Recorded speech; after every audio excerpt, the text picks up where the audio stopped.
It's great to be here and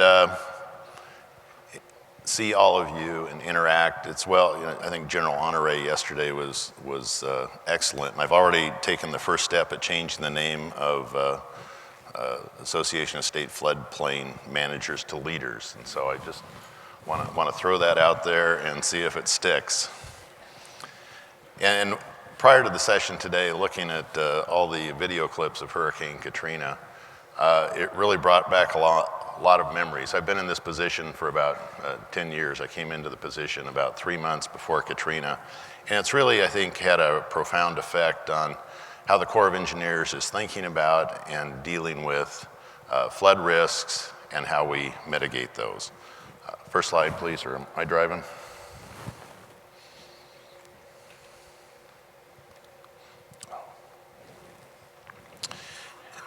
And part of our evolution over time is, how we think about floods and how we live with floods, how we use the floodplain. And back in the 50s and 60s, we talk about flood control. And I think that was an era when it was kind of like man's dominance over Mother Nature. We can build the infrastructure to protect against all floods of all sizes forever. Unfortunately, Mother Nature bats last. And I think we've now moved through an era of reducing flood damages, and now we're really thinking more about how we as a country manage flood risk. And coming out of Katrina, a lot of lessons learned. First of all, the Hurricane Protection System was a system in name only. What we've done since then is, we've changed the name of it. It's not a Hurricane Protection System anymore. It's a Hurricane Storm Damage Risk Reduction System, which is a mouthful. It's not a very sexy acronym. But I think we need to think about integrated water resource management, a systems approach, and a more holistic approach. And that's not just, it's the physical, it's structural, non-structural, it's natural and nature-based solutions. And when we talk about resilience, it's not just about resilience of infrastructure, it's about the systems, it's the transportation networks, it's electrical, it's everything that we do. It's the social systems. How do we become more resilient as a nation so we can rebound after storm events like Hurricane Katrina or Hurricane Sandy? We're applying risk-based concepts to everything we do, whether it's looking at our dam portfolio, levee portfolio, how we do cost estimates, how we think about what we do and investment recommendations that we propose to the administration and Congress. It's really about infusing risk-based thinking into everything we do. And you can't remain static. The world changes, populations change, the climate changes. You need to think and reassess what you're doing and within the context of that system. You need to look at how we review our projects. We have a very robust independent review process for all of our projects. And things change over time, so we need to adapt. Putting a lot of work now into sustainability and resilience and how we incorporate that into all of our systems, our projects. And then we're, how do we communicate risk? And it's not just enough to communicate risk. And that's the challenge is, we know the hazards are, we can articulate the hazards. We can't tell people when and where the next event is going to occur. As a result, it's hard to get budgetary priority until there's a crisis. And then there tends to be a tendency to throw a lot of money at the problem and make it go away. Hurricane Katrina is a good example. We're now building a world-class hurricane storm damage risk reduction system for about $15 billion.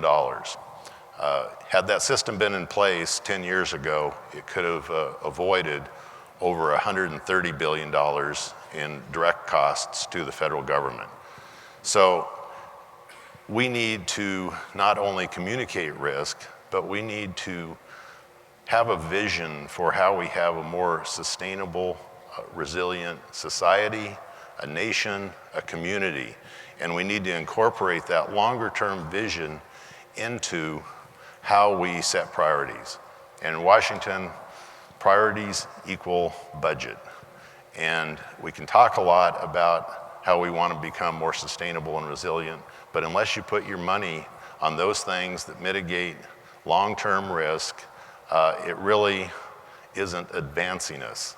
We're continuing to be in this cycle of disaster response and recovery and rebuilding. So I think it's really a shift we need to make as a nation. This is kind of our simplified version, and the whole notion here is that risk reduction is a shared responsibility between federal, local, state, NGOs, local communities, and how we think about the shared responsibility of how we can reduce risk. It's a whole of government approach, and it's a whole of society approach to reduce the risks that we're exposed to. And you can put in structural measures, you can put in non-structural, you can put in natural and nature-based solutions, but you still need to look at the land use zoning, the evacuation plans, flood insurance as a risk mitigation strategy. And you can't just, building codes. So you can't just rely upon one risk reduction strategy or another. You need to, again, look at this system, how you can buy down risk with shared responsibility.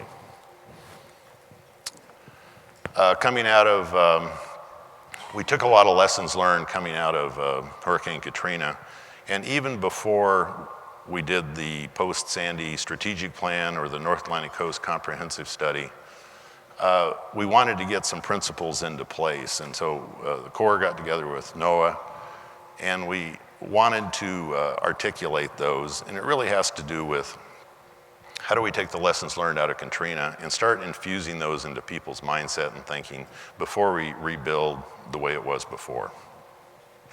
We put a lot of work into our thinking on resilience and how we can better prepare, how we can withstand, how we can recover more quickly and become more resilient over time. I'm not going to talk too much about this because I know I'm sharing the podium with the real experts on it who will have preceded me and will succeed me. So our plan is due Friday, our framework. We plan on having some robust interactions with public dialogue, discussion, so we can get all of your ideas so they will shape how we implement the federal flood risk management standard. And I'm looking forward to those engagements.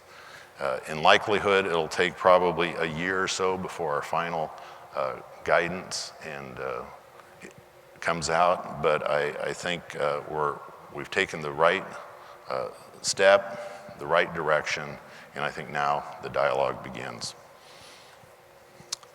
One example here that I think has been very successful, this is the Mississippi River and Tributaries program.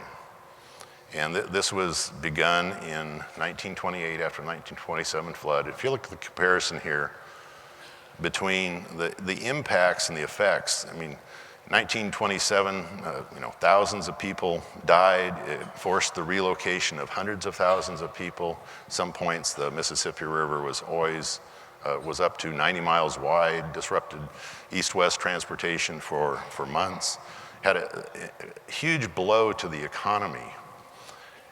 And over the last almost 90 years, we've been instituting the Mississippi River and Tributaries Project. It's a combination of mainstream levees, setback levees, floodways, ponding areas, left a lot of room there for the river. And during the 2011 flood, the largest flood of record The flood occurred, not one person died, billions of dollars in investment were protected, and the return on investment of the MR&T program, even though it's only 90% complete, is 44 to 1 over its life. And the point there being is nobody knew there was a flood in 2011 unless you were closely associated with it. So investments in infrastructure and flood mitigation measures pay off on the long run. But I think we as a nation need to take a longer term view how we think about mitigation to become more resilient and sustainable. And this is my favorite slide. It's an ancient Chinese character. River plus dike equals political order. And with that, I'll end my presentation. So thank you.